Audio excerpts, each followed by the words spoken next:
એ લાંબો ડગલો મૂછો વાકડી સિરે પાઘડી રાતી, એ લાંબો ડગલો મૂછો વાકડી સિરે પાઘડી રાતી, અરે બોલ બોલ તું તોલ તોલ તું છેલ છબીલો ગુજરાતી. મને આશા છે કે તમે ધ્યાનપૂર્વક સાંભળશો. દત્તાત્રેય બાલકૃષ્ણ કવાડકર મહારાષ્ટ્રના સત્તાના વ્યક્તિ હતા. તેઓ ગુજરાતી વિદ્યાપીઠમાં અધ્યાપક અથવા આચાર્ય પદે રહ્યા હતા. ધોરણ 9 માં અભ્યાસ કરું છું. આજે હું તમને કનૈયાલાલ મુનશી વિશે થોડીક માહિતી આપીશ. કનૈયાલાલ માણેકલાલ મુનશી કે જેઓ કમા મુનશી તરીકે જાણીતા હતા, તેઓ ભારતીય સ્વતંત્રતા સેનાના રાજકારણી, ગુજરાતી ભાષાના જાણીતા લેખક અને શિક્ષણ શાસ્ત્રી હતા. તેઓ વ્યવસાય વકીલ હતા અને પછીથી લેખન અને રાજકારણ તરફ વળ્યા હતા. ગુજરાતી સાહિત્યમાં તેઓ અત્યંત જાણીતા હતા અને તેમણે 1960-1938 માં શિક્ષણ સંસ્થા ભારતીય વિદ્યા ભવનની સ્થાપના કરી હતી. ભરૂચ હું ધોરણ 9 માં અભ્યાસ કરતી વિદ્યાર્થીની છું. આજે હું તમને મીરાબાઈનો પરિચય આપીશ. મીરાબાઈનો જન્મ આશરે ઈસવીસન 1498ની સદીમાં રાજસ્થાનના મેડતા જિલ્લાના કુર્કી ગામે થયો હતો. તેઓનું ઉપનામ જન્મની દાસી હતું. તેમના લગ્ન રાજા સતરામસિંહના પુત્ર રાજા ભોજ સાથે થયા હતા. 15મી સદીમાં થઈ ગયા નરસિંહ મહેતા એ જૂનાગઢના રહેવાસી હતા. કૃષ્ણ ભક્તિમાં દરબાર નરસિંહ મહેતાએ અનેક પદો, પ્રભાતિયા, ભજનો વગેરેની રચના કરેલ છે અને આજે પણ દરેક ગુજરાતી ઘરો તેમજ મંદિરોમાં તેમના ભજનો કે કાવ્યો ગવાય છે. આજે અમે નરસિંહ મહેતાના શ્રેષ્ઠ પદોમાંનું એક પદ એટલે કે વૈષ્ણવજન ભજન અહીં રજૂ કરીશું, જે આપણા રાષ્ટ્રપિતા મહાત્મા ગાંધીનું પ્રિય ભજન છે.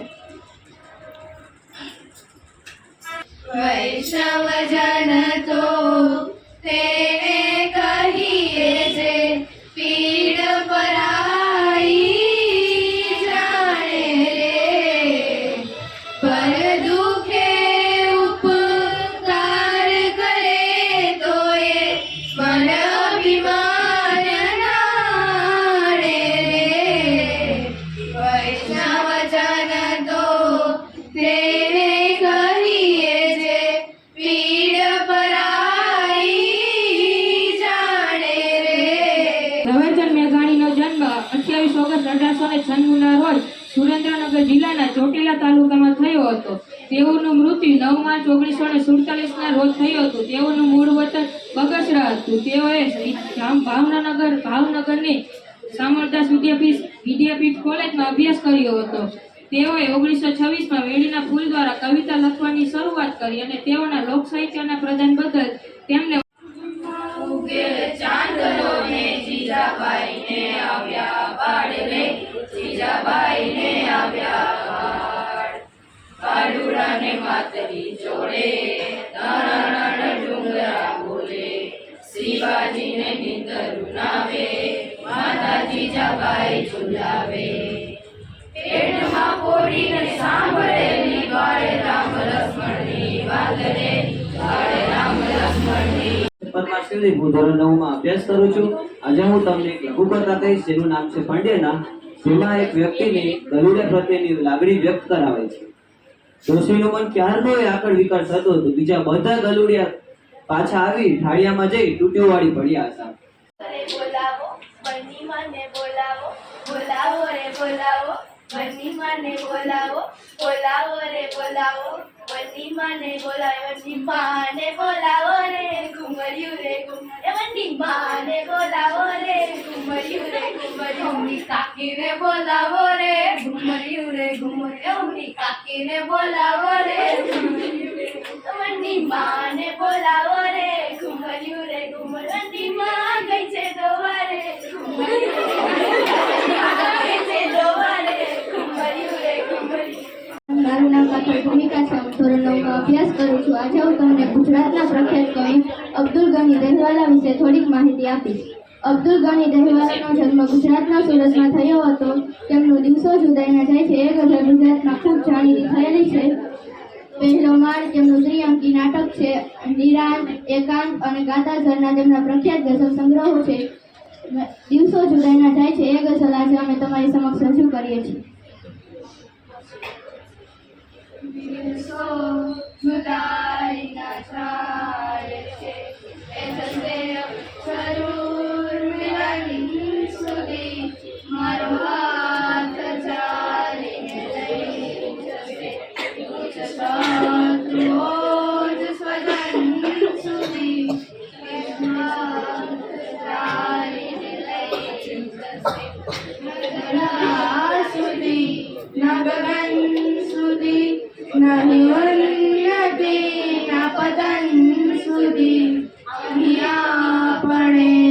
જવું હતું ફક્ત એક મેઘના મન સુધી દિવસો જુદાઈના જાય છે.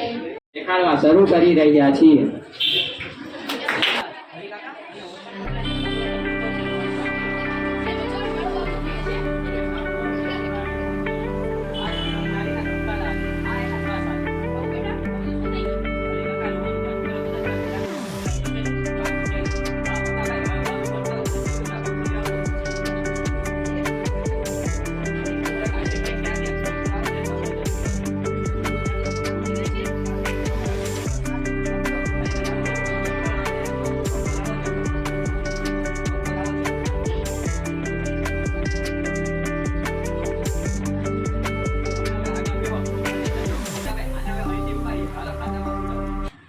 તો બન્યું એવું કે આ ટાઢાબોળ વાદળાને કારણે મને શીખવા આવે ને મારા હાથો દેવદૂતે બાવડાથી ચાલેલા નાખ્યું હું સી રીતે આવું વિચારું છું ને ત્યાં તો એક ફટકટતી ને અપ્સરા ઉડતીને મારી સામે આવી પહોંચી.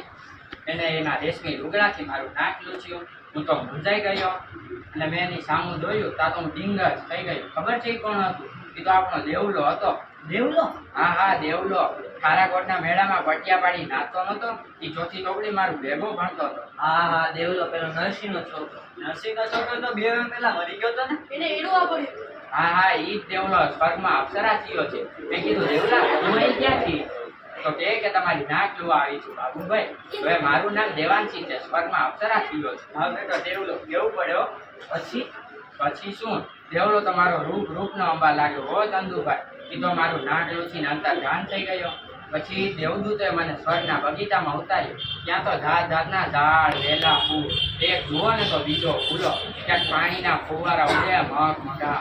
અને રસ્તામાં ચાલતા આગળ ગયો અને એક મોટા મહેલમાં દાખલ થયો. ઇન્દ્ર રાજા સિંહાસન પર બિરાજેલા. નાચગાન ચાલી રહ્યા. હું પ્રવેશ્યો કે નાચગાન બંધ કેમ કરી દીધા? અરે તમે સાંભળો તો ખરા હરી કાકા. નાચગાન બંધ પછી? ઇન્દ્ર રાજા મને જોઈને ફટ ઊભા થઈ ગયા અને હરખ પેર આવ્યા. આવો બાબુરાજ એમ કહીને બાથમાં લીધો અને આંખમાં હરખના આંસુ આવી ગયા. કોની આંખમાં બાબુ? અમારી બંનેની આંખમાં. ઇન્દ્ર રાજા રડી પડ્યા? હા બસ એમ જ કુદરતી રડવું આવી ગયું. અને પછી ઇન્દ્ર રાજાએ મને પાસે બેસાડ્યો અને આંખના ઈશારે ફરી તાકત જઈને સારું થયા. ત્યાં લોકો કેવા ગાયન કરે? આપણા જેવા જ વળી પણ એકદમ સુરીલા ગાયન. અને ગાનારો તો આપણો દેવલો. ને ખબર છે કેવું ગાયન ગાયું હતું? મારી વેણીમાં ચાર ફૂલ આંબો ઢલે સોહે સોહામણી ઝૂલ વાહ વાહ સુએની અદા અને મીઠા. અને દેવ ચંદુભાઈ ખારાકોટના મેળામાં પટિયા પાડી નાચતો નતો એવો જ. આંખે આંજણ હોઠે લાલી અને પાછળ લટકતો રેશમી ખેતલા વાળો સાડલો પહેરેલો. બીજી બધા અપ્સરા એની પાસે આખી લાગે. ઇન્દ્ર રાજા ખાલી નાચગાને દેખાય કે ભોજન? શું વાત કરો છો હરી કાકા? ઇન્દ્ર રાજા જમ્યા વગર જવા દે? નાચગાન બંધ થયા એટલે ઇન્દ્રરાજ કે હાલો બાબુરાજ જમવા પધારો. તે ઇન્દ્ર રાજા તને બાબુરાજ કહીને બોલાવે? એ તો સ્વર્ગની એક રસમ કહેવાય. તમે જાઓ તો તમને ચંદુરાજ, હરી કાકા જાય તો એમને હરિરાજ કહીને બોલાય. એ જ રીતે મને બાબુરાજ. જમવામાં શું છે બાબુ? છૂટું ચૂરમું વાળી ઉપર ધાર ચોખા ઘીની અને પીરસનારો તો આપણો દેવલો સમજાઈ દઈને ખવડાવે. બ્રાહ્મણથી હોય એ ભેદભાવ સ્વર્ગમાં ન હોય બાપા. આ તું એને ઓળખું છું એટલે કહું છું. બાકી એનું સ્વર્ગમાં કેટલું બધું માં. ઇન્દ્ર રાજાને એની ઉપર ચારા. દેવાંશી શું કહેશે ને શું કરશે? આમ તો એ કોઈને પણ ન જમાય. બાબુ જમામાં ફરસાણ શું હતું? વાલ ફર્સ્ટ ક્લાસ. આપણા મણિયાગર દસના જાતની રસમ જોઈ લો. આંગળીમાં હજી એની સોડમ આવે ઉડી ગઈ. એ સ્વર્ગ લોકોની સોડમ કઈ ધૂળ લોકોમાં આવે. એ મણિયા ગંજક જેવા અવલ નંબરના રસોઈ ગયા અને ખાવા પીવા નહીં ગયા. ઉપર દાનના તો સપના જ રહી ગયા. બાકી આપણા ચંદુના દાદા ગુજરી ગયા હતા. ત્યારે તેની પાસે 24 ગામની નાચ થઈ. શું ઘી કદા થયું? ઘીની ક્યાં વાત કરો છો મોટા ભાઈ? તેલ પણ ક્યાં ખાવા મળે છે? એમાં તો મારો બધું રોજ કકડાટ કરે. ત્યાં તેલવાળા શાક ક્યાંથી ભાવે? હા એટલે જ બાને નહોતું આવું પાછું બા. તો પાછો કેમ આવ્યો બાબુભાઈ? આવડતા બાકી હશે બીજું શું. જમ્યા પછી ઇન્દ્ર રાજાએ બંગલા પર પોતે ખાધું ને મને આપ્યું. ઇન્દ્ર રાજા પાન ખાય? શું કામ થાય? એની શી ખોટ છે? પછી જમ્યા પછી અમે થોડીક વાર વાતો કરી અને ઇન્દ્રરાજ કે જાઓ તમે દેવાંશી સાથે થોડોક આરામ કરી લો. અને મેં કીધું કે અહીંયા કયું કચ્છ રહી ગયો નથી. તમારી મહેરબાની હોય તો અહીં જ નાનું મોટું કામ હાલો. અને ઇન્દ્ર રાજાએ મારું દિલ હસીને કહ્યું કે મારાથી કશું અજાણ્યું નથી બાબુરાજ. મેં તો દેવાંશીની મનોકામના પૂર્ણ કરવા અહીં સ્વર્ગમાં તેડાવ્યા છે. દેવાંશીની મનોકામના? હા હા દેવાંશીની મનોકામના. દેવાંશીના નાચ ગાનથી ઇન્દ્ર રાજા પ્રસન્ન થઈ ગયા.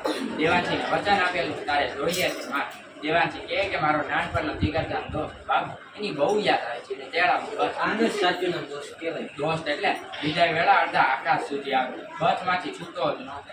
હું તો હિપકા ભરી રોવા માંડ્યો. મારા ગળે તો ડૂમો જ બાજી ગયો. દેવદૂતો જેવા દેવદૂતોની આંખ ભીની થઈ ગઈ. પછી દેવદૂતોએ ફોસલાવીને છૂટો પાડ્યો અને એ તો મારી સામે જોઈ રહ્યો અને દોડીને આવ્યો. બાબુ ફોન કરજે જેથી ફરી મળી શકે. હું તારી વાટ જોઈશ. સાચું છે, ફોન કર્યા વિના થોડું કઈ સ્વર્ગમાં જવાય. આપણે આખો જન્માળો પીડીની જેમ જીવીએ રાખીએ છીએ. સ્વર્ગના સુખ આપણા ભાગમાં ક્યાં? અરે પણ મારો બેટો દેવલો એને ત્યાં સા પૂન કર્યા છે કે સ્વર્ગ મળી ગયો. આ હું 40 વર્ષથી ગાયત્રીની ઉપાસના કરું છું, ત્રિકાલ સંધ્યા કરું છું. ગામમાં સળસળતો હોય તો સ્નાન સંધ્યા સંધ્યા નથી. પૂછો મોટા ભાઈ. મારાથી ક્યાં છે? હરિભાઈ ધરમ કરમથી તો પહેલેથી જ કડક નિયમ વાળા. આટલું બધું પૂન કરીએ છીએ તોય એ ખરું હરી કાકા, પણ આ પુણ્યની વાત જ બીજી છે. એટલે ધર્મ કર્મે પુણ્ય ના કહેવાય. એક રીતના કહેવાય, પણ એ એક અલગ જ બાબત છે. આપણને ખબર હોય ને આપણાથી મોટું પુણ્ય. પણ આપણને ખબર ના હોય તો પુણ્ય કેવી રીતે કરી શકે? તારામાં એ જ એક મોટો ભેદ છે. આપણને ખબર ન હોય ને આપણાથી મોટું પુણ્ય થઈ જાય. હા, આટલું બધું મને તો આમાં કઈ સમજાતું નથી. જુઓ, તમને મારો દાખલો આપો. જમ્યા પછી દેવલા સાથે વાતો કરેલી તો દેવલા મને ખોટ પાડીને વાત કરેલી કે ઇન્દ્રરાજે મને વચન આપેલું કે એકવાર તને જરૂર સ્વર્ગમાં કેળા, પણ સ્વર્ગમાં પૂન કર્યા વિના કેવી રીતના લેવાય? સાચી વાત. આ તો બન્યું એમ. સવારીમાં પેશાબ કરવા જાઉં છું, ત્યાં પેશાબ કરતી વખતે મારું ધ્યાન ગયું અને ચમકીને બે ડગ ખસી ગયો. નકર બિચારી કીડી પલળીને મરી જત. આ તો બન્યું એવું. ઘરમાં પાછો આવ્યો ત્યાં મને મૂંઝારો થયો અને હું ડબી પડ્યો.